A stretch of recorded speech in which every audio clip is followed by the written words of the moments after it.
நாம் யாவரும் ஒரு நிமிடம் கண்களை மூடி தேவன் இந்த மாலை வேளையில் நம்மோடு பேசும்படியாக அவருடைய முகத்தை நோக்கி பார்ப்போம். சொஸ்திரம் ஆண்டவரே, இந்த வேலைக்காக நன்றி செலுத்துகிறோம்.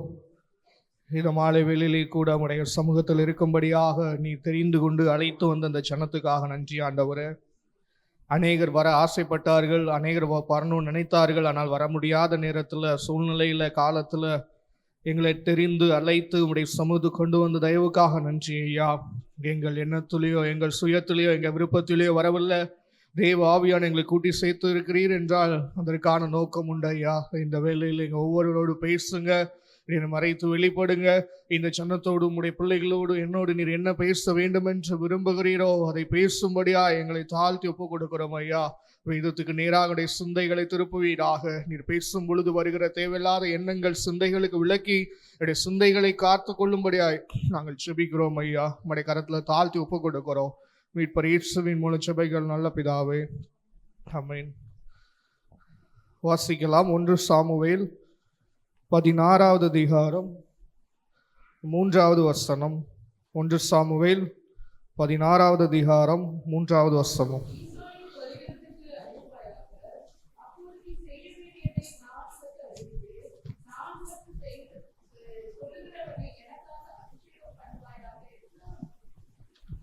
இந்த வசனம் இந்த மாதத்துல நமக்கு வாக்குத்தத்தமாக கொடுக்கப்பட்டிருக்கிறது. காலை வேளையில சவுல் மேலேயும் ஒரு அபிஷேகம் இருந்தது. ஆனால் சவுல் என்ன செய்தார், அவருடைய முடிவு எப்படிப்பட்டதா இருந்தது என்பதை பார்த்தோம். இந்த மாலை வேளையில அந்த வசனத்துல கவனமாக வாசித்தீர்கள் என்றால் தேவன் அங்க ஒரு வார்த்தையை சொல்லுகிறார். கவனிங்க. நான் உனக்கு சொல்லுகிறவனை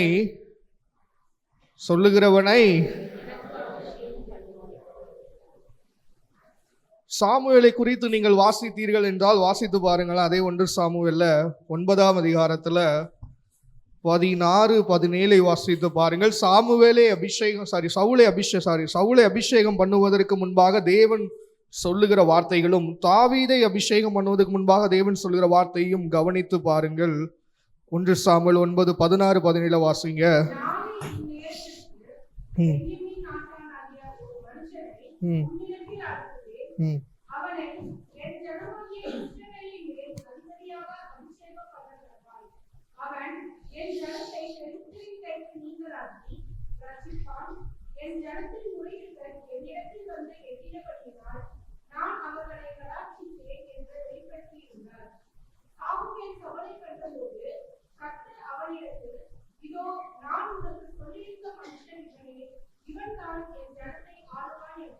நல்லா கவனிங்க.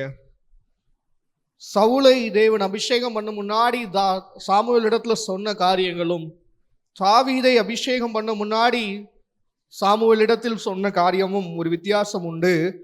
அங்கே தேவன் பயன்படுத்துகிற வார்த்தை நமக்கு புரிய வேண்டும் என்பதற்காக நான் அந்த வார்த்தையை மட்டும் சொல்றேன் பாருங்க. அந்த 1 சாமுவேல் 9:16 நாளை இந்நேரத்திற்கு பென்யமீன் நாட்டனாய் ஒரு மனுஷன் உன்னிடத்தில் அனுப்புவேன், அவனை என் ஜனமாகிய இஸ்ரவேலின் மேல் அதிபதியாக. இங்கே தாவீதை பாருங்க. நான் உனக்கு சொல்லுகிறவனை. வித்தியாசம் புரிஞ்சுதா?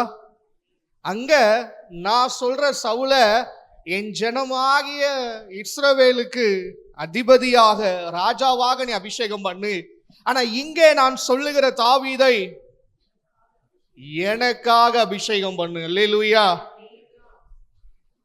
இந்த நாளில், இந்த மாலை வேளையில வந்திருக்கிற உங்களோடு ஆண்டவரோடு என்னோடு பேசுகிற வார்த்தை தேவனுக்கு நீங்க வேண்டுங்க. அல்லேலூயா. சவுலை அபிஷேகித்தார்.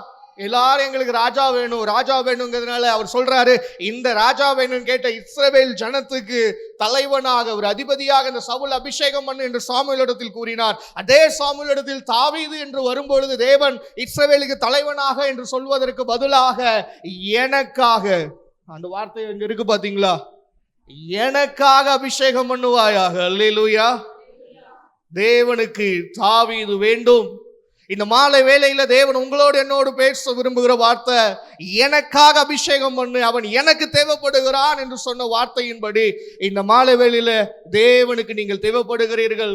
தேவனுக்கு நீங்கள் ஏதோ ஒரு விஷயத்துல தேவைப்படுறீங்க. அதனால தான் இந்த மாலை வேளையில தேவன் உங்களை அழைத்து வந்திருக்கிறாருங்க. அல்லேலூயா. யோசித்து பாருங்கள, எதற்காக தாவீது தேவைப்பட்டான் என்றால் வசனத்தை வாசிச்சு பாருங்க. 2 சாமுவேல் 7ஆம் அதிகாரம் 2 சாமுவேல் 7ஆம் அதிகாரம் 1வது வசனத்தை வாருங்க.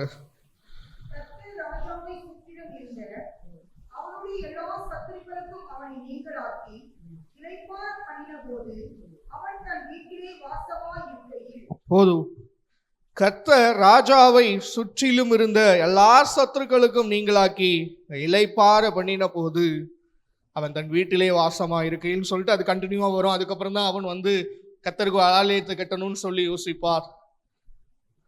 இந்த மாலை வேளையில தேவன் உங்களோடு சொல்றாரு, அன்னைக்கு தாவீது எனக்கு தேவைப்பட்டார், அவனை நான் இஸ்ரவேலுக்கு ராஜாவாக அபிஷேகம் பண்றதை விட எனக்காக அபிஷேகம் பண்ணினேன். அவனை வைத்து நான் செய்ய வேண்டிய ஒரு காரியம் இருந்தது. அவனை மேலே எனக்கு ஒரு நோக்கம் இருந்தபடியால் தாவீதை எனக்காக அபிஷேகம் பண்ணுவாயாக என்று சொல்லி தேவன் சொன்னார். எதற்காகன்னா, தாவீது அரசாண்டதுக்கு அப்புறம் நீங்க அது ஒரு பெரிய நிறைய ஸ்டோரி நீங்க வாசிச்சீங்கன்னா, தாவீது ராஜபாரம் வந்ததுக்கு அப்புறம் எந்தெந்த ஜனத்திற்குள்ள போறானோ எல்லாரிடத்திலையும் வெற்றி பெறுவா. எந்தெந்த ஜனத்தோடு அந்த இஸ்ரவேல் ஜனங்கள் போரிட்டார்களோ எல்லாரிடத்திலையும் ஜெயித்து விடுவான். அவன் ஜெயிக்காத ஒரு பட்டணம் என்றே கிடையாது என்கிற அளவுக்கு அவன் சுற்றி இருந்த எல்லா சதம் வேறு சொல்லுது பாருங்க, சுற்றி இருந்த எல்லா சத்துருக்கும் கைக்கோ எல்லாத்துக்கும் நீங்களாக்கி இளைப்பாற பண்ணுவார். இது தாவீதின் மேல தேவன் வைத்திருந்த ஒரு நோக்கமா இருந்தது. எதற்காகனா, மொத்த சுற்றில் இருக்கிற சத்துருக்களுக்கு என் ஜனங்களை விடுவிக்கணும்னா எனக்கு தாவீது வேண்டும். அல்லேலூயா. இன்னைக்கு ஆண்டவர் உங்களோடு பேசுகிறார். அதே தாவீது அழைத்த ஆண்டவர் இந்த மாலை வேளையில எனக்கு நீ வேண்டும் என்று சொல்லி கேட்கிறார். அவருடைய இருதயத்தின் பாரம் உங்களை என்னையும் தேடி வந்திருக்கிறாருங்க. எதற்காக தாவீது தேவைப்பட்டாருன்னு ஒரு வசனத்தை வாசிச்சோம்ல, சுற்றில் இருந்த மொத்த சத்ருவின் கைக்கு தமது ஜனமாக இஸ்ரவேலை மீட்டி விட வேண்டும் என்றால் தேவனுக்கு தாவீது தேவைப்படுகிறார். அன்பான தேவ ஜனமே, இன்னைக்கு படைத்த ஆண்டவர் உங்களிடத்தில் என்னிடத்திலையும் கேட்கிறார், எனக்கு நீ வேண்டும் என்று சொல்லி என்ன பதில் சொல்லுவோம்? உங்க முன்னாடி வந்து நின்று ஆண்டவர் கெஞ்சி கேட்கிறார், அல்லது நம்முடைய கனத்தை இருதயத்தோடு, அன்பான மகனே மகளே, அன்னைக்கு தாவீது எனக்கு தேவைப்பட்டதை போல இன்றைக்கு நீ தேவைப்படுகிறாய். அல்லேலூயா. என்ன பதில் சொல்லுவீங்க? ஒரு வசனத்தை வாசிங்கல்ல, யோனா தீர்க்கதரிசியின் புஸ்தகத்துக்கு வாருங்க. 1ஆம் அதிகாரத்துடைய 1வது வசனத்திலிருந்து 2வது வசனம் வரை வாசிங்க.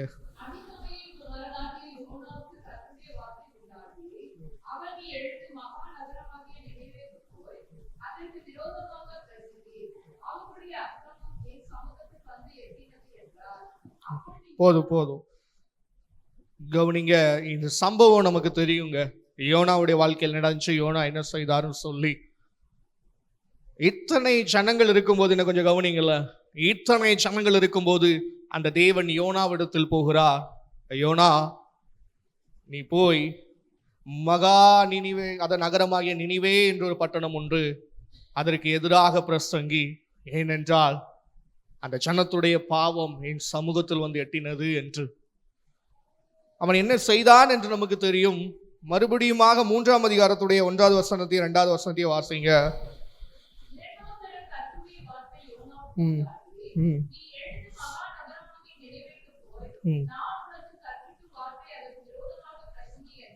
இப்ப யோனா என்ன செய்தாருன்னு தெரியும். எல்லாரும் வேதத்தை கவனிங்க. அந்த சமூகத்தை விட்டு விலகி தரிசீஷுக்கு போக முயற்சி செய்தார். தேவன் அவரை அப்படியே போக விடாமல் அங்க ஒரு சில காரியங்கள் நடந்து மறுபடியும் கரைக்கு வந்த யோனாவுக்கு வேதம் சொல்லுகிறது, முதல்ல அவனை அழைத்த தேவன் 2வது ஒரு விசை வருகிறார் யோனாவுக்கு முன்பாக. யோனா, நீ மறுபடியும் எழுந்து நகரமாகிய நினிவேக்கு போய் பிரசங்கின்னு சொல்லி. அப்புறம் யோனா என்ன செய்தான்னு நமக்கு தெரியும், அப்படித்தானே? அல்லேலூயா. இந்த சம்பவத்தெல்லாம் சொல்லிவிட்டு ஆண்டவர் என்ன எதிர்பார்க்கிறார் என்பதை நமக்கு புரியும்படியாய் சொல்லுகிறார். அதற்காக தான் இந்த வசனங்கள்லாம் வாசிக்க சொன்னேன். இன்னைக்கு அதே ஆண்டவர் தாவீதை தெரிந்தெடுத்தவர், மோசையை அழைத்த அதே தேவன், யோனாவை அழைத்த தேவன், இன்னைக்கு தாவீதை எனக்காக அபிஷேகம் பண்ணு என்று சொன்ன அதே தேவன். நீங்க நல்லா பாத்தீங்கன்னா ஆண்டவர் எல்லா விஷயத்தையும் எனக்குன்னு கேட்க மாட்டாரு. என் மகிமை வேறொருவருக்கு குடைன்னு சொன்னாரு, எனக்கு காணிக்கை கொண்டு வரும்படி இஸ்ரவேல் ஜனத்துக்கு சொல்லுன்னு சொன்னாரு. ஆனா நிறைய இடத்துல பாத்தீங்கன்னா எல்லாவற்றையும் எனக்குன்னு கேட்க மாட்டாரு. ஜனங்களுக்கு, அதாவது பூமியை படைத்தார், எல்லாவற்றையும் மனிதன் ஆண்டு கொள்வதற்காக மனிதன் கரத்துல கொடுத்தார். ஆனா ஆண்டவர் தாவீது என்று வரும்பொழுது வார்த்தையை பயன்படுத்துகிறார், எனக்காக அபிஷேகம் பண்ணு, எனக்கு தாவீது தேவைப்படுகிறார். இங்க இருக்கிற ஒவ்வொருவரும், அது சின்ன பிள்ளைகளா இருக்கலாம், வாலிபராக இருக்கலாம், வயசானவங்களா இருக்கலாம், பெரியவங்களாக யாரா இருந்தாலும் சரி, இந்த தேவனை உங்க முன்னாடி வந்து நின்று கேட்கிறாரு, தேவனுக்கு நீங்க தேவைப்படுறீங்க. அல்லேலூயா, அல்லேலூயா. இந்த காரியத்தை புரிந்து கொள்ளுங்கள். யோனா மறுபடியும் பிரசங்கம் பண்ணினார். அதே போல் அந்த ஜனங்கள் மனம் திரும்பினார்கள்.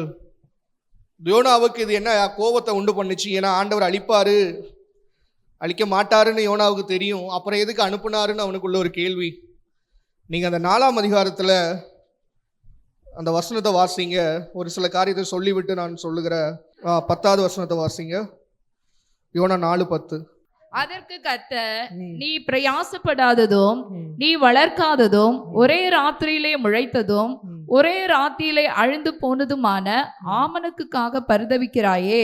வலது கைக்கும் இடது கைக்கும் வித்தியாசம் அறியாத 120,000 பேருக்கு அதிகமான மனுஷருக்கு அநேக மிருக ஜீவன்களும் இருக்கிற மகா நகரமாகிய நினைவுக்காக நான் பரிதபியாமல் இருப்பேனோ என்றார். நல்லா கவனிங்க. இந்த வார்த்தையை தேவன் மிகவும் வேதனையோடு பயன்படுத்துகிறார். ஏன்னா யோனாவுக்கு கோபம் வந்துருச்சு. ஒரு ஆமணக்கு இருந்து சரி அதுல நிழல்ல உட்காரலான்னு நினைச்சேன், அடுத்த நாளே அந்த ஆமணக்கு செடி காணாம போயிட்டு அப்படின்னு சொல்லி. ஆக்சுவலா அவனுக்கு ஆமணக்கு மேல கோபங்கிறத விட எப்படி தேவன் இந்த ஜனத்தை அழிக்காம விடலாம் என்கிற ஒரு கோபம் தேவன் மேல. அன்பான தேவ ஜனமே, நினிவேவை அழிக்கணும் என்று தேவன் விரும்பியிருந்தார், யோனாவை அனுப்பியிருப்பாரா? என் கேள்விக்கு பதில் சொல்லுங்களேன். நினிவேவை அழிக்கணும் என்றால் டைரக்டா அழிச்சிருப்பார் இல்ல? எதற்கு யோனா பின்னாடி ஆண்டவர் போய் அலைகிறாரு? ஆண்டவர் நினைச்சிருந்தா யோனாவுக்கு 2 பெரிய தண்டனையை கொடுத்து போய்தான் ஆகணும்னு நினைச்சிருக்கலாம்ல. ஆனா ஏன் மறுபடியும் போய் பேசுறாரு? உங்களோடு என்னோடு ஆண்டவர் உங்களை என்னை நினைத்தார், அவர் அழைப்புக்குள்ள கொண்டு வர முடியும். ஆனாலும் அந்த தேவன் அதை செய்யாமல் நம்மிடத்துல எதிர்பார்த்து நிற்கிறார். அன்னைக்கு தாவீது தேவனுக்கு தேவைப்பட்டதை போல, அன்னைக்கு தாவீது தேவன் சொல்றாருல, அவன் எனக்காக அபிஷேகம் பண்ணுனா அவன் எனக்கு தேவைப்படுகிறான். தாவீதை கொண்டு நான் அந்த பூமியில செய்ய வேண்டிய காரியம் உண்டு. அது தாவீதுடைய நாட்கள். அதே போலதான் இந்த நாட்கள் இந்த இடத்துல இருக்கிற ஒவ்வொருத்தரை குறித்தும் ஒவ்வொருத்தரை வைத்தும் தேவன் இந்த பூமியில செய்ய வேண்டிய காரியம் இருக்கிறது. நீங்க நம்பினால் நம்பட்டால் அதுதான் நெசோ. அன்னைக்கு யோனா முன்னாடி போய் நின்று, யோனாவே அந்த நினிவேக்காக போய் பிரசங்கம் பண்ணு. 120,000 ஜனங்கள். அந்த ஆண்டவர் எவ்வளவு பரிதாபமா அந்த வார்த்தையை பேசினாரு பாருங்க. ஒரு ஆமனுக்காக இவ்வளவு பரிதபிக்கிறியே, 120,000 ஜனம் நரகத்துக்கு போறத பார்த்து நான் பரிதபியாமல் இருப்பேனோ? அல்லேலூயா. ஆண்டவர் உங்களே என்னையும் பார்த்து கேட்கிறாருங்க. ஆசீர்வாதமும் ஜெப குறிப்பும் நிறைவேறலன்னு கோபத்துல இருக்கிறியே, இத்தனை கோடி ஜனம், எத்தனை நல்லா யோசிச்சு பாருங்களேன். இத்தனை கோடி பேர் இருக்கும்போது எதுக்குங்க உங்களை என்னை மட்டும் ரட்சிக்கணும்? இத்தனை கோடி பேர் இருக்கும்போது நம்ம என்ன புண்ணியம் பண்ணணுமா? இல்லை நம்ம தாய் தகப்பன் செய்த புண்ணியத்துல நம்மளை ஆண்டவர் ரட்சித்தாரா? எதற்காக? இன்னைக்கு ஆண்டவர் உங்களை என்னை பார்த்து நேரடியாக கேட்கிறாருங்க. என்னுடைய வேலையை நீ தான் செய்ய வேண்டும். என்னுடைய வேலையை செய்ய நான் உன்னை தான் தெரிந்தெடுத்து, ஆனால் நீயோ நானோ நம்மளோ சென்று கொண்டிருக்கிற பாதை, அல்லேலூயா, அநேகருக்கு நான் ஜபிக்கும்படியான அபிஷேகத்தை எனக்கு தந்தா. ஆனா நானோ இன்னைக்கு எனக்கு யாராவது ஜெபம் பண்ண மாட்டாங்களா, எனக்கு யாராவது ஆறுதல் சொல்ல மாட்டாங்களான்னு சொல்லி யோனாவுடைய விஷயத்துல நல்லா கவனித்து பாருங்களேன். அவர் அழிக்கணும்னு நினைச்சிருந்தாருன்னா யோனாவை அனுப்பி இருக்க மாட்டாருங்க. அவர் யோனாவுக்கு அந்த கப்பல்ல, அதாவது அந்த கடல்ல அவ்வளோ பெரிய இதை உண்டு பண்ணி தான் யோனாவை கொண்டு வரணும்னு அர்த்தம் இல்லை. ஒரே அடி யோனாவை அடிச்சு போய் தான் ஆகணும் வச்சிருந்தா பண்ணிருக்க முடியும். உங்களை என்னை ஆண்டு ஒரே அடி அடிச்சு அவருடைய சித்தத்துக்குள்ள கொண்டு வர முடியுமா முடியாதா? ஒரு பெரிய அடி அடிச்சாருன்னு வச்சிடுங்க, மொத்தமா ஒரு காலில் போய் விழுந்துருவோம். ஆண்டவரே எனக்கு ஒரு வழி கிடையாது, என்னை காப்பாத்துங்க, நான் உங்க சித்தத்தை. ஆனா ஏன் செய்ய மாட்டேங்கார் தெரியுமா? இன்றைக்கு வரைக்கும் உங்கள் மீது என் மீது வைத்த அன்பினால ஏங்கி காத்து நிற்கிறாருங்க. இன்றைக்காவது வரமாட்டாயா, இன்றைக்காவது செய்ய மாட்டாயான்னு சொல்லி இன்னைக்கு ஆண்டவர் நம்மளோடு மனம் திறந்து பேசுகிற அந்த மாலை வேளையில வந்திருக்கிற உங்களோடும் என்னோடு நான் பெரிய பிரசங்கம்லாம் பண்ண போறது இல்லை. ஒன்னே ஒண்ணுதான், அவருடைய இருதயத்தின் பாரத்தை தயவு செய்து நாம் புரிந்து கொள்வோமாக. அவர் நம்முடைய இருதயத்தை திறந்து பேசுகிறார். இன்னும் எத்தனை நாட்கள் நாம் ஏமாற்றி கொண்டிருப்போம்? இனி எத்தனை நாட்கள் நான் கடத்தி கொண்டிருக்க போற தேவன்ட்ட? இப்ப வந்துடுறேன், நாளைக்கு போயிடுறேன், இந்த ஒரு டைம் அப்புறம் போயிடுறேன். எத்தனை நாள் இன்னும் தாமதித்து கொண்டிருப்போம்? நான் தாமதிக்கிற ஒவ்வொரு நாளும், நான் கவனிங்க, நான் தாமதிக்கிற ஒவ்வொரு நாளும் எங்கோ ஒரு ஆத்துமா தேவனை அறியாமல் மாண்டு கொண்டிருக்கிறது. அன்னைக்கு யோனா போகலன்னா ஒருவேளை ஆண்டவர் இன்னொருத்தரை கொண்டு போயிருக்கலாம், அது நமக்கு தெரியாது. ஆனா 120,000 ஜனம், அல்லேலூயா, அவருடைய இதய பாரம் புரியுதா?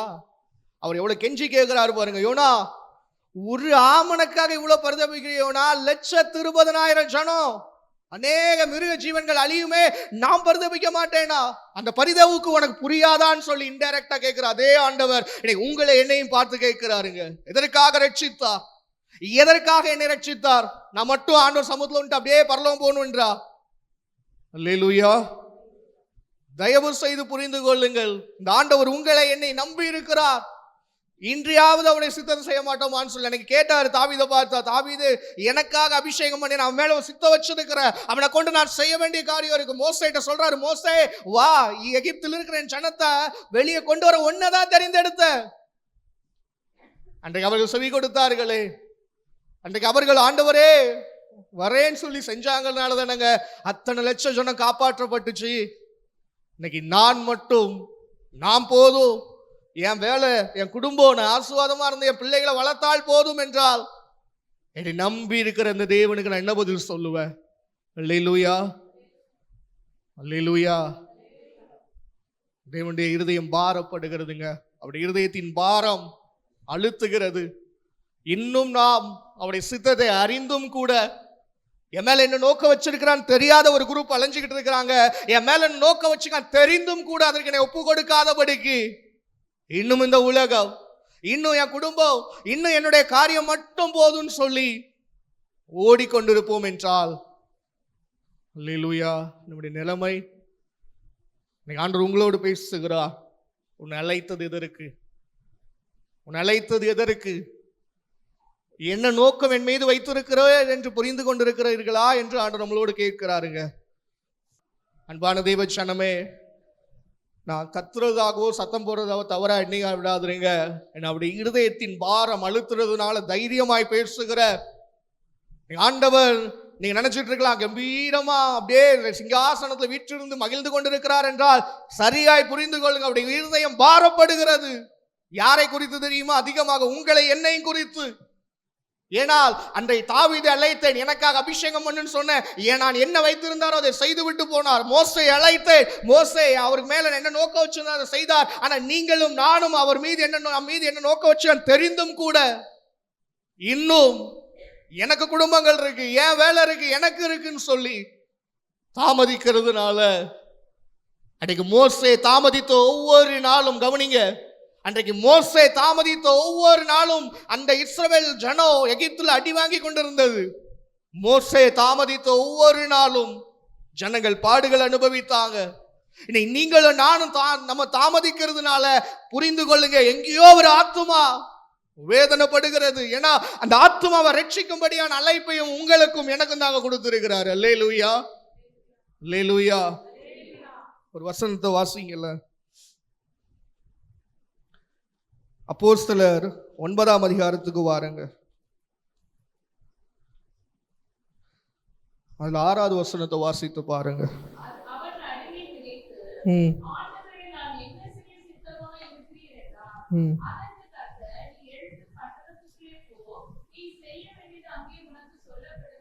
பதினைந்தாவது வசனம்.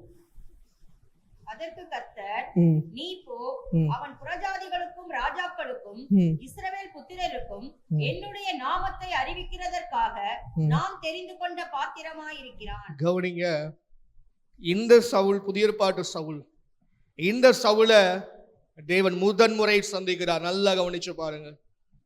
அவன் அவருடைய ஜனத்தை துன்பப்படுத்தும்படியாக போய் கொண்டிருக்கும் போது இயேசு சந்திக்கிறார். அவன் கேட்கிறான், நீர் யார் என்று. இயேசு சொல்லுகிறார், நீ துன்பப்படுத்துகிற அந்த இயேசு நானே. சவுல் ஆண்டவர் எப்படி துன்பப்படுத்தினான்னு நினைக்கிறீங்கன்னா, அவருக்கு பிரியமில்லாத செய்கிறதை ஒவ்வொன்றும் அவரை துன்பப்படுத்துகிறது. இன்னைக்கு நீங்களும் நானும் இறைவனை துன்பப்படுத்துகிறோம் என்றால் படுத்துகிறோம். எப்படி என்றால் அவருக்கு பிரியமில்லாத நான் செய்யும் போது அவரை துன்பப்படுத்துகிறேன். அப்ப இயேசு சொன்னார், நீ துன்பப்படுத்துகிற இயேசு நானே. அவன் வேதம் சொல்லுகிறது பாருங்க, இயேசுதான் கடவுள் என்று அறிந்த உடனே அவன் கேட்கிற முதல் கேள்வி 6வது வசனத்துல, நான் என்ன செய்ய. நல்லா கவனிச்சு பாருங்க. இயேசுதான் கடவுள் என்று தெரிந்த அடுத்த செகண்ட் அவன் கேட்கிறான், நீர்தான் இயேசுவா? அப்ப என்ன ஆசீர்வதிங்க, என் குடும்பத்தை ஆசீர்வதிச்சிருங்க, என் பிள்ளைகளை ஆசீர்வதிச்சிருங்க, என் தொழிலை ஆசீர்வதிச்சு. கேட்கல, ஒரே கேள்வி, இயேசுதான். அப்ப நான் என்ன பண்ணணும்? இன்னைக்கு நீங்கள் நான் இந்த கேள்வி ஆண்டவரை பார்த்து கேட்டிருக்கிறோமா? என் மேல என்ன நோக்கம் வச்சிருக்கிறீங்க? நான் என்ன செய்யணும்னு என்ன ரட்சித்தீங்க? நான் என்னதான் பண்ணணும் ஆண்டவரே? கேட்டிருக்கிறோமா? கேட்டிருக்கிறோமா? ஆண்டவர் நல்லா யோசிச்சு பாருங்களேன். அந்த சவுலுக்கு யாராவது சொல்லி கொடுத்தாங்களா? இயேசுவை நீ பார்த்த உடனே அடுத்து நீ கேட்கணும் என்ன செய்யணும்னு சுத்தம் கேட்கல. முதல் தடவை இயேசுவை சந்திக்கிறா. இவ்வளவு நாள் அவன் தவறாய் புரிந்து கொண்டான். அவனுக்கு புரிஞ்சிருச்சு, இந்த இயேசுதான் தெய்வம், இவர்தான் மேசியா. அடுத்த கேள்வியை கேட்கிற, ஆண்டவரே நான் என்ன செய்ய சித்தமா இருக்கிறீர்? இன்னைக்கு ஏன் இந்த கிறிஸ்தவ சொன்னமாக நீங்களும் நான் இந்த கேள்வி ஆண்டவர்கிட்ட கேட்க மாட்டேங்கிறோம்? எனக்கு அவர் என்ன செய்யறான்னு பார்க்கிறோம் ஒழிய திருப்பி நான் அவருக்கு என்ன செய்யணும் என்றைக்காவது யோசித்து இருக்கிறோமா? அல்லேலூயா. அதுக்குதான் ஆண்டவர் 15 பதில் கொடுத்தாரு. அவன் மேல ஒரு நோக்கம் இருக்குப்பா. அவன் அந்த சவுல் புறஜாதிக்கு, ராஜாக்களுக்கு, இஸ்ரேல் புத்திரருக்கு என்னுடைய நாமத்தை அறிவிப்பதற்காக நான் தெரிந்து கொண்ட பாத்திரம். சவுல் மீது ஆண்டவருக்கு அன்னைக்கு ஒரு நோக்கம் இருந்திருந்தா, இந்த இடத்துல இருக்கிற ஒவ்வொருத்தருக்கும் தைரியமா சொல்றேன், உங்க மேலே ஆண்டவருக்கு ஒரு நோக்கம் இருக்கு. தயவு செய்து புரிந்து கொள்ளுங்க. நம்மள சேர்ந்து எடுத்திருப்பாரு இல்ல. சவுலுக்கு ஒரு அழைப்பு என்றால் உங்களுக்கு ஒரு அழைப்பு. சவுலு மாதிரிதான் எனக்கும், அப்படி அல்ல. ஒவ்வொருவரையும் தேவன் அழைத்து இருக்கிறார். எதற்காக தெரியுமா? அன்னைக்கு யோனாட்ட சொன்னதே காரியம்தான். வலது கைக்கும் இடது கைக்கும் வித்தியாசம் தெரியாத 120,000 ஜனம் எங்கேயோ நினைவேல சாக போறாங்க. அவங்களை காப்பாத்துறதுக்கு ஒன்ன நம்பிட்டு இருக்கிற யோனா, உன்னை நம்பி இருக்கிற. யோனாவை போலத்தான் நானும். நினைவே ஒரு பக்கம் இருக்கட்டு, நான் தர்சீசுக்கு போறேன். அன்பான தெய்வ சனமே, தர்சீசுக்கு ஒருவேளை யோனா போனா அவன் போய் வியாபாரம் பண்ணி சம்பாதிச்சு தான் பிள்ளையை காப்பாத்தி இருக்கலாம். ஆனா நினைவைக்கு போனார்னால 120,000 ஜனம் அந்த நேரத்தில் காப்பாற்றப்பட்டுச்சு இல்ல. அல்லேலூயா. ஆண்டவர் உங்களை நம்பி உங்க முன்னாடி பரிதாபத்தோடு கேட்கிறாருங்க, உன் மேல ஒரு அழைப்பு வச்சிருக்கிற, என்ன செய்ய போகிற, என்ன சொல்ல போகிறோம் அந்த ஆண்டவருக்கு? நான் தான் சொன்னேன், பெரிய லென்த்தா 3 பாயிண்ட் வச்செல்லாம் பேச வரல. ஒன்னே ஒண்ணுதான், இந்த இடத்துல இருக்கிற ஒவ்வொருத்தர் மேலே ஆண்டு நோக்கம் வச்சிருக்கிறாருன்னு ஆண்டு தெளிவா அவருடைய பாரம் புரிந்தது. என் மேலே வச்சிருக்கிறாரு, இங்க இருக்கிற ஒவ்வொருத்தர் மேலே வச்சிருக்கிறாரு. நானும் என் மேல வச்சதை செய்யணும், உங்க மேல வச்சது நீங்க செய்யணுங்க. செஞ்சுதான் ஆகணும். ஆண்டவர் நினைச்சா செய்ய வைப்பாரு, புரிந்துக்கிடுங்க. செய்யாம போயிட்டு அவர் நினைச்சா பண்ண முடியும். ஆனா நான் உணர்ந்து வருவேன் என்று காத்து கொண்டிருக்கிறார். அல்லேலூயா, அல்லேலூயா. நீங்க முடிவெடுத்துக் கொள்ளுங்க. இப்படியே நான் உட்கார்ந்து கடைசி வரைக்கும் எனக்கு ஜோம் பண்ணிட்டு, பிள்ளைகளுக்கு ஜோம் பண்ணிட்டு, கடைசி வரைக்கும் கரெக்டா இருந்து நான் போயிடுவேன் அப்படின்னு இருக்க போறீங்களா? என்னை படைத்த ஆண்டவர் நான் என்ன செய்ய விரும்புகிறார் என்னை கொண்டு என்று அவர்கிட்ட கேட்டு, அன்னைக்கு பவுல் சொன்னார்ல, நல்ல போராட்டத்தை போராடினேன், ஓட்டத்தை முடித்தேன், ஜீவ கிரீடம் எனக்காக வைக்கப்பட்டிருக்குன்னு சொன்ன அந்த வார்த்தையை நானும் அந்த பூமியில சொல்லிட்டு போறேனா என்பதை முடிவெடுத்துக் கொள்ளுங்க.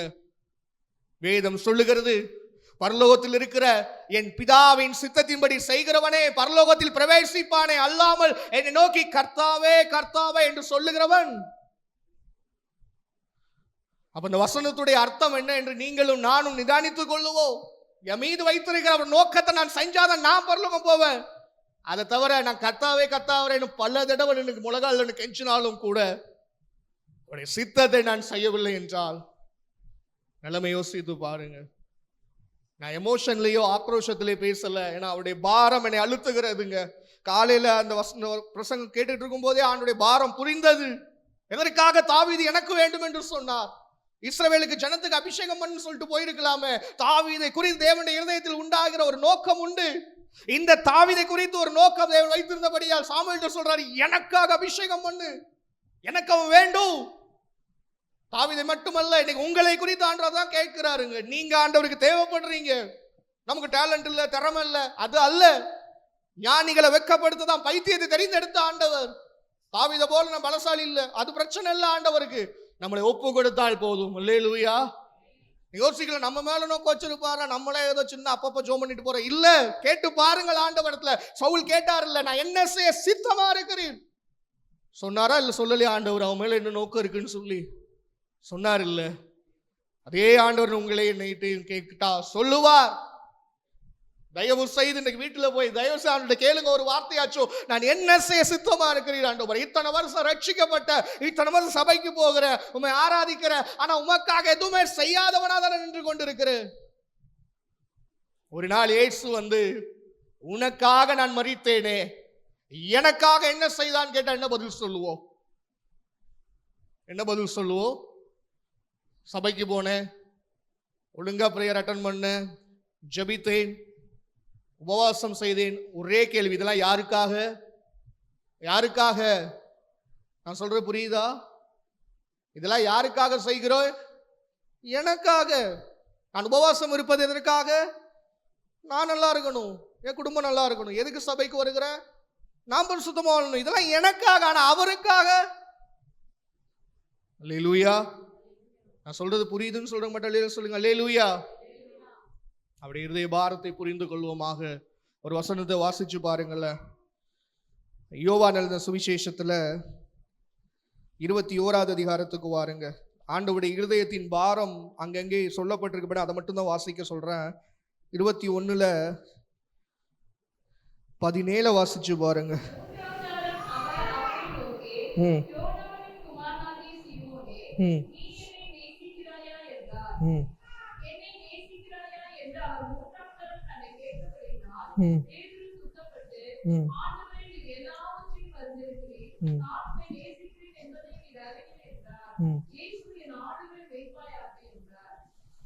ஆ 18 வாசிச்சிருங்க.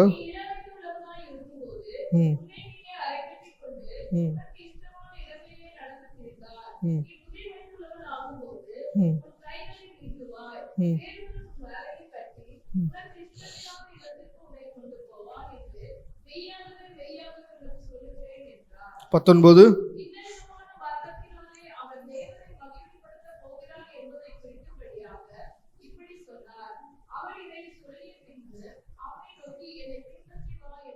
போதும். யோவானிடத்துல பேதுருவிடத்துல ஆண்டவர் சொல்ற ஒரு காரியத்தை நல்லா கவனிச்சு பாருங்க. என் பின்னே வா, மனிதர்களை பிடிக்கவர்கள் ஆக்குவேன் என்று அழைத்தார். இந்த மனிதனை கொஞ்சம் கவனிங்க. இயேசு மரித்து விட்டார், போய் 3 நாள் ஆச்சு, சத்தம் இல்லை. சரி, விட்டு வந்த மீன் பிடிக்கிற வேலைக்கு திரும்ப போவோம் என்று சொல்லி அழைப்பில் இருந்து மீன் பிடிக்க போகிறேன் என்று பழைய வேலைக்கு திரும்பிட்டு வருகிறார். இயேசு அவனிடத்துல ஒண்ணுமே கேட்கல. நல்லா கவனிச்சு பாருங்க. நீ தானே என்ன காட்டி கொடுத்தவன், நீ தானே என்ன வந்து மறுதளிச்சவன் 3 டைம் கேட்கல. நான் மறிக்கும் போது எங்க போயிருந்த பேதுரு கேட்கல. நீ தானே அவ்வளோ தைரியமா அன்னைக்கு பேசணும், உமக்காக உயிரை கொடுப்பேன்னு சொன்னவன் உயிரை கொடுத்தியான்னு கேட்கல. ஒரே கேள்வி, என்னை நேசிக்கின்றாயா என்று. ஏன்னா பேதுருவுடைய பிற்காலம் எப்படி இருக்க போகுது என்பதை அறிந்த தேவன் பேதுருவிட்ட கேட்கிறார், என்னை நேசிக்கின்றாயா? உனக்கு இப்போ வரைக்கும் பேதுரு உனக்கு பிடிச்ச மாதிரியே நடக்கிறான். அவன் எதிர்காலம் உனக்கு மேல நான் வச்சிருக்க அழைப்பு நீ நினைச்ச மாதிரி இருக்காது. உனக்கு பிடிக்காத இடத்துக்கு உன்னை கூட்டிட்டு போவாங்க, உன் கைகளை வேற ஒருத்தன் கெட்டுவா.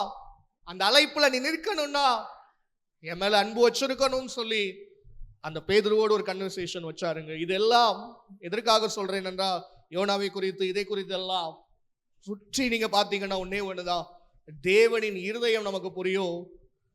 இப்போ யோனாவை அழைத்த தேவன், பேதுருவை அழைத்த தேவன் அவர்களோடு கேட்க கொண்டிருக்கிறார். ஒரு கன்வர்சேஷன்ல அவர் பேசுற வார்த்தையை தெளிவாக கவனித்து பாருங்க. ஆண்டவருக்கு அவர்கள் தேவைப்படுகிறாங்க. இந்த பேதுரு தேவனுக்கு தேவை. இந்த பேதுரு மேல ஆண்டவர் நோக்க வச்சிருக்கிறார். இந்த பேதுருடைய எதிர்காலம் எப்படி இருக்க போகுது, பேதுரு எப்படி மரணம் அடைய போகிறான் என்பதை அறிந்த தேவன் என்றை கேட்கிறார். பேதுருவே, என்னை நேசிக்கின்றாயா என்று சொல்லி இன்னைக்கு அதே தேவன் உங்களை என்னையும் பார்த்து கேட்கிறாருங்க. அவருடைய அழைப்பின் சத்தத்தை புரிந்து கொள்வோமாக. நான் இன்னைக்கு அதான் சொன்னேன், பாயிண்ட வச்சுலாம் பேச வரல. ஒரே ஒரு காரியம் தான், உங்க மேல என் மேல அவர் இன்னைக்கு அழைப்பு வைத்திருக்கிறார். நீங்களும் நான் இந்த பூமியில் செய்ய வேண்டிய ஒரு காரியம் உண்டு. அநேகர் அவரை ஏமாற்றி விட்டார்கள். நல்லா கவனிங்க, நம்முடைய முன்னோர்கள் நிறைய பேர் மேல ஆண்டவர் நோக்க வச்சார். அவர்கள் தங்கள் இந்த உலகத்துக்கு தங்களை அநேகர் விற்று போட்டு அவருடைய சித்தத்தை செய்யாம ஏமாற்றி விட்டாங்க. இன்னைக்கு நீங்களும் நானும் ஆண்டுக்கு முன்னாடி நின்று கொண்டிருக்கிறோம். அவரை ஏமாற்ற போறோமா, அவர் சித்தத்தை செய்ய போறோமா என்பதை முடிவு எடுத்துக் கொள்ளுங்க. அன்பான தேவ சனமே, எல்லா நாளும் தேவன் கெஞ்சு கொண்டிருக்க மாட்டார். எல்லா நாளும் நான் முன்னாடி வந்து சித்தத்தை செய்ய வான்னு கூப்பிட்டுக்கிட்டே இருக்க மாட்டார். ஒரு நாள் வரும், நான் செய்ய நினைத்தால் கூட, அல்லேலூயா, நான் சத்தியத்தை சொல்லுகிறேன், பயமுறுத்த வரவில்லை. இந்த ரியாலிட்டி, வேதம் சொல்லுகிற சத்தியத்தை தெளிவாய் சொல்லிவிட்டு போக விரும்புகிறேன். இன்னும் ஒரு 5 நிமிடத்துல நான் முடிக்க போகிறேன். நான் கடைசியா கவனிச்சு கேளுங்க. இன்றைக்கு அவர் அழைக்கும் பொழுது நான், எனக்கு சுயம் தான் முக்கியம், என் சொந்த விருப்பம் தான் முக்கியம், எனக்கு குடும்பம் இருக்கு, எனக்கு வேலை இருக்கு, எனக்கு இது இருக்கு அது இருக்குன்னு சொல்லி அவர் சித்தத்தை செய்யாவிடில், இன்றைக்கு வாலிபர் கூட்டத்துல ஒரு விஷயத்தை சொன்ன, அதை இங்கேயும் சொல்லுகிற, நீங்கள் நானும் ஆராதிக்கிற இந்த இயேசுவை ஒரு நாள் முகமுகமாய் தரிசிக்க வேண்டும். அல்லேலூயா, தரிசிக்க வேண்டும். எந்த இயேசுவை இத்தனை வருடமா சின்ன வயசுல காதுல கேட்டுட்டு இருந்தல, இயேசு இயேசு இயேசு, அவரை நம்ம பார்த்ததில்ல, அவருடைய முகம் எப்படி இருக்கு தெரியாது. அந்த இயேசு ஒரு நாள் என் முகத்துக்கு முன்பாக ஃபேஸ் டு ஃபேஸ் வந்து நிற்பார். நம்முடைய ராஜ தூதர்களோடு வந்து இறங்கும் பொழுது என்னை பார்ப்பார். அவருடைய சித்தத்தை செய்தவர்களை பார்த்து சொல்லுவார், வாருங்கள் என் பிதாவினால் அழைக்கப்பட்டவர்களே, உலகம் உண்டானதுள்ள உங்களுக்காக வைத்திருக்கிற அந்த ராஜ்யத்துக்குள்ள பிரவேசிங்கன்னு சொல்லுவார். அவருடைய சித்தத்தை செய்யாதவர்களை பார்த்து, உலகம் உண்டானது முதற்கொண்டு உங்களுக்காகவும் விசாசுக்காகவும் ஆயத்தம் பண்ணப்பட்டிருக்கிற இந்த அக்கினி கடலுக்கு போங்கன்னு சொல்லுவாருங்க. எந்த கூட்டத்துல நிப்போம்? நம்ம நினைச்சுக்கிட்டு இருக்கிறோம் கிறிஸ்தவ வாழ்க்கைன்னா அப்படியே நான் கடைசியில அப்படியே ஜோம் பண்ணிட்டு என்ன பார்த்துட்டு போயிடும். அது அல்ல, அது ஆரம்ப நிலை. நான் ரட்சிக்கப்படுறேன், என்ன பார்த்துக்கிறேன், அது மட்டும் அல்ல, என் மேல அவர் ஒரு அழைப்பு வைத்திருக்கிறார். வேதத்துல நீங்க ஆதியாகமத்துல வெளிப்படுத்த வாசிச்சு பாருங்க, எத்தனை பேர் அழைத்தார். ஆபிரகாம் அழைத்தார், ஒரு நோக்கம் இருந்தது. அந்த ஆண்டவர் அவர்கள் மட்டும்தான் நோக்கம் வச்சிருக்கிறாரா? இல்ல, என் மேலே உங்க மேலே வைத்திருக்கிறார். அது சின்னதோ பெரிதோ அவருக்கு தெரியும். நான் செய்ய வேண்டியது என்ன தெரியுமா? முதல்ல செய்ய வேண்டியது, அன்னைக்கு அந்த சவுல் கேட்டதை போல, நான் என்ன செய்ய சித்தமா இருக்கிறேன், முதல்ல நான் கேட்கணும். கேட்டு எனக்கு தெரிஞ்சிருச்சு ஆண்டவர் மேல இந்த நோக்கம் வச்சிருக்கார். 2வது நான் செய்ய வேண்டியது, அந்த பேதுருட்ட சொன்னார் இல்ல, உன் மேல வச்ச நோக்கம் இருக்கு, அந்த நோக்கத்தை செய்யணும்னா என்ன நீ நேசிக்க வேண்டும். உனக்கு பிடிக்காத உன் எதிர்காலத்துல செய்வாங்க ஒருத்தங்க, உன்னுடைய எதிர்காலம் நீ நினைச்ச மாதிரி இன்பமா இருக்காது. எனக்காக நீ பாடுகளை சகிக்கணும் பேதுரு, ஆனா அந்த பாடுகளை நீ நிற்க வேண்டும் என்றால் என் மீது அன்பு வைத்திருக்க வேண்டும். இதை செய்தால் அழைப்பை நான் செய்து முடிப்பேன். தேவன் வருகிறாருங்க, தயவு செய்து புரிந்து கொள்ளுங்க. இன்னும் நான் தாமதித்து கொண்டே இருப்பேன் என்றால், இன்னும் நான் இப்படியே போயிட்டு இருப்பேன், இன்னும் கொஞ்சம் பரிசுத்தம், கொஞ்சம் ஜெபம், கொஞ்சம் இப்படியே போயிட்டு இருப்பேன் என்றால் ஏமாற்றப்பட்டு விடுவோம். ஒருத்தர் என்னை காப்பாற்ற முடியாது. நல்லா புரிஞ்சுக்குங்க, இந்த இயேசுவை இந்த பூமியில பிறந்த எல்லாரும் சந்திச்சுதான் ஆக வேண்டும். நீங்க விரும்பல இயேசுவை சந்திச்சிடணுங்க. சந்திக்கணும் மீன்ஸ் அவருடைய நியாய தீர்ப்புல அவரை நான் ஃபேஸ் பண்ணி தான் ஆகணும்.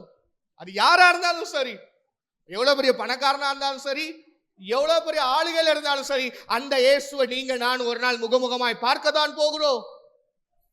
இது யாராலையும் மாற்ற முடியாது. இது வேதத்தின் சத்தியம். வேதம் சொல்லுகிறது, இதோ மேகங்களுடனே வருகிறார், அவரை குத்தினவர்களும் அவரை காண்பார்கள், பூமியின் கோத்திரம் அவரை பார்த்து அழுது புலம்புவார்கள். ஏங்க அழுது புலம்பணும்? அல்லேலூயா, ஏன் அழுது புலம்பணும்? இயேசு வருகிறார் என்றால் பூமியின் கோத்திரம் அழுது புலம்பணும். வேதம் சொல்லுகிறது, இது உங்க வேதத்தில் எழுதப்பட்டிருக்கிறது. அந்த அழுகிறவரின் கூட்டத்தில் நீங்கள் நான் என்ன பண்ணிடக்கூடாது. அல்லேலூயா, அல்லேலூயா. அதான் பழைய பக்தன் ஒரு பாடல் பாடினா இருக்கிறாரு, தம்மை விரோதித்த அவபக்தரை, செம்மை வழிகளில் செல்லாதவரை, ஆண்டவர் 1000 பக்தரோடே அந்நாளிலே நியாயம் தீர்த்திடுவார். இயேசு கிறிஸ்து வருகின்றார் இந்த கடைசி காலத்திலே.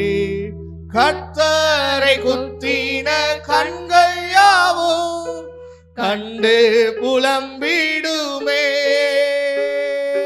கர்த்தரை குத்தின கண்கள் யாவும் கண்டு புலம்பிடுமே.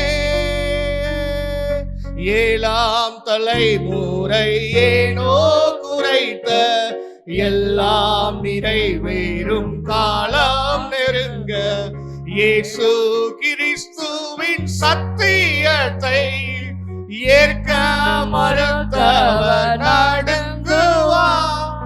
இயேசு கிறிஸ்து வருகின்றார் இந்த கடைசி காலத்திலே. கர்த்தரை குத்தின கண்கள் யாவும் கண்டு புலம்பிடுமே. போதும், அந்த ஸ்டான்ஸா மட்டும் போடுங்க. 7ஆம் தலைமுறை ஏனோ குறைத்த. அதுல கவனிச்சு பாருங்க, கடைசி 2 லைனை பாருங்க. இயேசு கிறிஸ்துவின் அப்படின்னா அர்த்தம் என்னன்னு நீங்களே புரிந்து கொள்ளுங்க. இன்னைக்கு அவருடைய சத்தியம் இதுதான். என் மீது வைத்திருக்கிற அழைப்பு இருக்கு. நான் சொல்லி முடிக்கிற, தேவன் இன்னைக்கு கெஞ்சி நின்று கொண்டிருக்கிறார். எல்லா நாளும் கெஞ்சிட்டு இருக்க மாட்டார். ஒரு நாள் ராஜாதி ராஜாவாய் வருவார். அவர் வரும் பொழுது சித்தத்தை செய்தவன் சந்தோஷமா வாருங்கள் என்று கூப்பிடுவா. செய்யாம அந்த ஓடிட்டு இருக்கிறான் தெரியுமா, அந்த ஓடிட்டு இருக்கிறவன் தான் நடுங்குவான். நடுங்குவான். பயப்படுறது வேற, நடுங்கிறது வேற. நடுங்குவான் என்றால் அது நடுங்குவான் தான். நடுக்கம் அவனை பிடித்துக் கொள்ளும். தப்பிக்கவே முடியாது ஒருத்தரும். இன்னைக்கு ஆண்டு உங்களே என்னை அழைக்கிறார் அவருடைய சித்தத்தை செய்ய. ஆண்டு இங்க யாரையும் பயமுறுத்தி வான்னு கூப்பிடல, கெஞ்சி மன்றாடுகிறா. தாவீதை எனக்காக அபிஷேகம் பண்ணுன்னு சொன்னதுக்கு நோக்கம் அவன் எனக்காக வாழ வேண்டும். நீ உன்னை அழைக்கிறேன், எனக்கு நீ வேண்டும், எனக்கு நீ வேண்டும்.